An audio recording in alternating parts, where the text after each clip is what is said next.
34 নম্বর উপপাদ্য কি লেখা আছে, কোনো বৃত্তের একটি বৃত্তচাপের দ্বারা গঠিত সম্মুখ কেন্দ্রস্থ কোণ ওই চাপের দ্বারা গঠিত যে কোনো বৃত্তস্থ কোণের দ্বিগুণ। আগে এটা বুঝবো যে কোণটাকে কি বলে। একটা বৃত্ত যদি আঁকা হয়, তো বৃত্তের যে কোনো একটা চাপ যদি আমরা খানিকটা এরকম চাপ নিয়ে নিই, আর এই যে এটা কেন্দ্র, কেন্দ্রের মধ্যে যে চাপের মধ্যে কোণটা হচ্ছে ওটাকে কেন্দ্রস্থ কোণ বলা হয়। আর এই চাপের ওপর যদি এটার নাম দিই এ বি, এটা পি দিই, এবিপি চাপের ওপর এটা হচ্ছে কেন্দ্রস্থ কোণ, এটা ও কেন্দ্র। আর এই চাপের ওপর এই যে পরিধির ওপর যেখানে কোণ থাকবে সেই কোণটাকে বলবো বৃত্তস্থ কোণ। আমরা একটা আঁকলাম, এখানে পরিধির ওপর যে কোনো একটা বিন্দু নিলাম, সি নিলাম, এটা যুক্ত করছি স্কেল দিয়ে, আর ঠিক এইভাবে এটা যুক্ত করবো, স্কেল দিয়ে যুক্ত করতে হবে। এইটা হচ্ছে বৃত্তস্থ কোণ। এরকম অনেক জায়গায় হতে পারে। তো যে কোনো একটা বৃত্তস্থ কোণ নিলাম, প্রমাণ করতে হবে যে এই কোণটার ডবল, অর্থাৎ এওবি কোণটা এসিবি কোণের ডবল।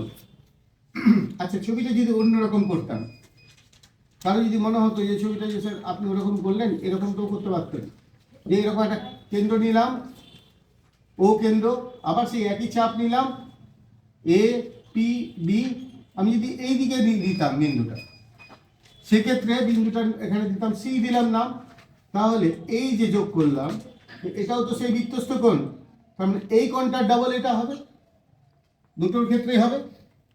আমাদের স্টেটমেন্ট কি বলছে, যে কোনো বৃত্তের একটি বৃত্তচাপের ওপর, কোনো বৃত্ত বলতে এখানে অকেন্দ্রীয় বৃত্ত, এপিবি চাপের ওপর এটা হচ্ছে কেন্দ্রস্থ কোণ, আর এই চাপের ওপর এটা বৃত্তস্থ কোণ, দ্বিগুণ হবে। ঠিক একই রকম হবে, এই চাপের ওপর এটা কেন্দ্রস্থ কোণ, এই চাপের ওপর এটা বৃত্তস্থ কোণ, এর দ্বিগুণ হবে। তো এটাকে চিত্র নাম্বার 1 দিলাম, এটাকে চিত্র নাম্বার 2 দিলাম। দুটো কেস হলো, দুটো কেসের ক্ষেত্রেই প্রমাণ করতে হবে, আর তো অন্যরকম হবে না। তো এই দুটো ক্ষেত্রে প্রমাণ করবার আগে আমরা যে লেখাটা এখানে লিখেছি তাকে আমরা অঙ্কের ভাষায় লিখছি, অর্থাৎ তাকে আমরা বলবো বিশেষ নির্বাচন। এবং সেটা অনেকে চাপ নিয়ে নেয় যে কিভাবে লিখবো। আমি বলবো একদম লক্ষ্য করো কোয়েশ্চেনটা কি লেখা আছে, সেটাকে ফলো করে করে দেখে দেখে লেখো। মানে এই কোশ্চেনটা দেখে দেখে, মানে বই দেখার দরকারই নাই এবং মুখস্থ করার কোনো মানে দরকারই নেই। কোনো বৃত্তের বলেছে, তো আমরা এখানে কি লিখবো, ও কেন্দ্রীয়। তো এটা মনে করে নিয়েছি, তাই লিখবো মনে করি, কোনো বৃত্তের জায়গায় লিখবো ও কেন্দ্রীয় বৃত্তের, ও কেন্দ্রীয় বৃত্তের কি বলেছে, একটি বৃত্তচাপের ওপর, এই বৃত্তের একটি বৃত্তচাপ বলতে এপিবি বৃত্তচাপের ওপর, এপিবি বৃত্তচাপের ওপর, চাপের ওপর একটা কেন্দ্রস্থ কোণ, সম্মুখ কোণ কোনটা কেন্দ্রস্থ, এটা চাপের ওপর কোণ এ ও বি কেন্দ্রস্থ, এবং কোণ এ সি বি, এই এ সি বি বৃত্তস্থ কোণ। আমরা এটা দেখাচ্ছিলাম, লক্ষ্য করো, দেখো এটাও হয়ে গেছে। এপিবি চাপের ওপর এটা কেন্দ্রস্থ কোণ, এটা বৃত্তস্থ কোণ। প্রমাণ করতে হবে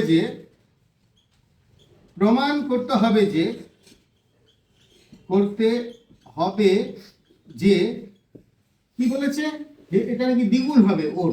তাই লিখবো এটাকে কোণ এ ও বি টুয়াইস অফ কোণ এ সি বি।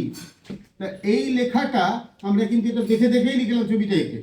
তাই এটাকে যারা মুখস্থ করে তাদের বলছি, এইভাবে ফলো করলে মুখস্থ করার প্রয়োজনই আসবে না, সহজে হয়ে যাবে। ঠিক আছে, এবার আমাদের পালা হচ্ছে সেকেন্ড পার্ট, যেটা প্রমাণ করব কি করে।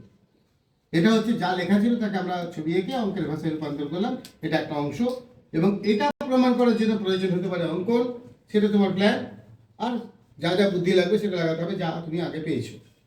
যা তুমি আগে পেয়েছো বলতে সেটা 8-এর হতে পারে, 9-এর হতে পারে, বা 10-এর কিছু আগে হতে পারে, সবগুলোই লাগবে। সেই জন্য জ্যামিতি বা উপপাদ্য ভালো শেখার একটাই মানে ফর্মুলা হচ্ছে আগের জিনিসগুলো করা।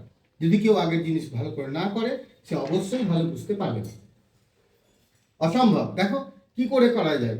যেহেতু আমরা অল্প সময় নিয়ে ব্যাপারটা বোঝানোর চেষ্টা করছি, তাই বেশি কথা না বলে কি করে প্রমাণ করবো একটু তাড়াতাড়ি বলছি। যে আমাদের এটা দেখানো যায় কি করে।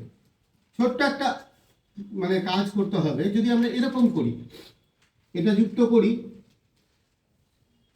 দিয়ে বর্ধিত করলাম, এটা কিন্তু অনেক ভাবনা চিন্তার ফল।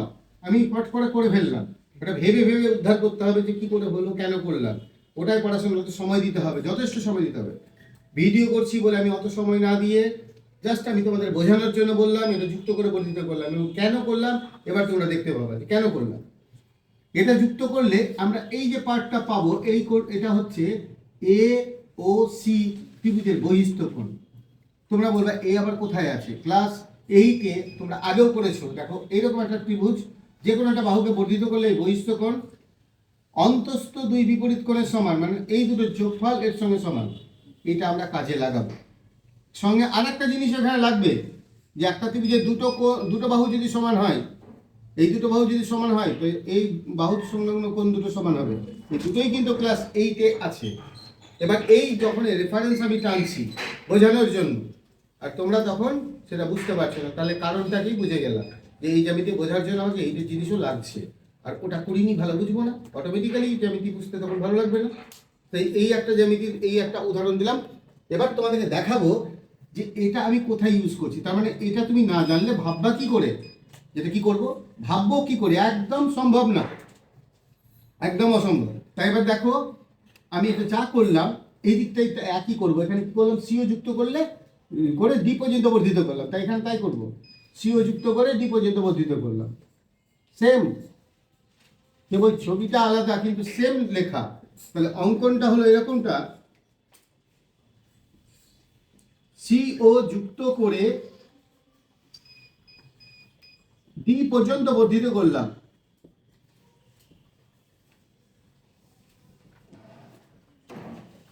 তার মানে এর মধ্যে প্রচুর কিছু লুকিয়ে আছে। এই অঙ্কনের মধ্যে, এই অঙ্কনের মধ্যে পুরো ভাবনা চিন্তা লুকিয়ে আছে। সমস্ত প্ল্যান করার পর কিন্তু অঙ্কন, তার মানে অনেক সময় দেওয়ার পর অঙ্কন। কিন্তু আমরা ভিডিও করার খাতিরে আমরা প্রথমেই বললাম যে আমি তো তোমাদের প্ল্যানটা বলে ফেললাম, ওটা তোমাকে ভেবে উদ্ধার করতে হবে যে কী করলে হবে। আর এই সমস্ত ভাবনা চিন্তাগুলো তুমি ইউজ করতে পারবে কোথায়? প্রয়োগগুলোকে, যেখানে করে দেওয়া নাই। যেমন অঙ্ক করার অনুশীলনীতে অঙ্ক করো, অনুশীলনীগুলো ঠিক সেরকমের প্রয়োগগুলো করা উচিত। তাহলে তোমাদের মেমোরি আরও ডেভেলপ হবে, বুঝতে পারবে যে কোনটাতে কেমন আঁকতে হবে, ভাবতে পারবা। আমার জায়গা সেই হচ্ছে এই প্রয়োগগুলো, যেগুলো করে দেওয়া নেই। এবার দেখো আমরা প্রমাণে চলে যাচ্ছি। যা ভেবেছি সেটা এবার লিখবো। এখানে প্রমাণে লিখবো যে এ ও সি এই যে ত্রিভুজের, এটা কি বহিস্থ কোণ? কোনটা? ত্রিভুজের বহিস্থ কোণ হচ্ছে এ ও ডি। তো লিখবো এ ও ডি সমান অন্তস্থ কোণ কোনটা? এই কোণ দুটোর যোগফলের সঙ্গে সমান।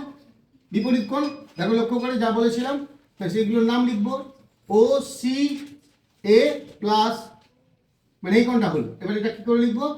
ও এ সি, এই দুটো লিখলাম।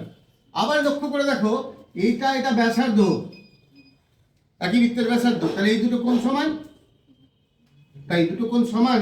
তাহলে আমরা এই এ ও ডি এই কোণটা সমান যে কোনো একটাকে ডবল করতে পারি, যেহেতু এই দুটো সমান।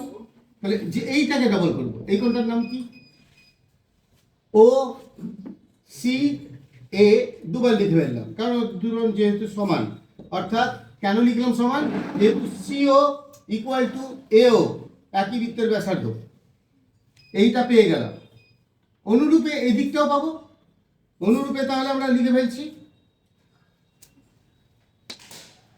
অনুরূপে এই ত্রিভুজের বি ও সি ত্রিভুজের কোণ বি ও ডি সমান টুয়াইস অফ এই কোণটা হবে। লিখবো কি? ও সি বি। তাহলে এই যে আমরা দুটো ঘটনা পেলাম, এই দুটোকে যদি যোগ করি তাহলে কি পাবো? এ ও ডি প্লাস বি ও ডি যোগ করলে এদিকে পাবো টুয়াইস ও সি এ প্লাস টুয়াইস ও সি বি।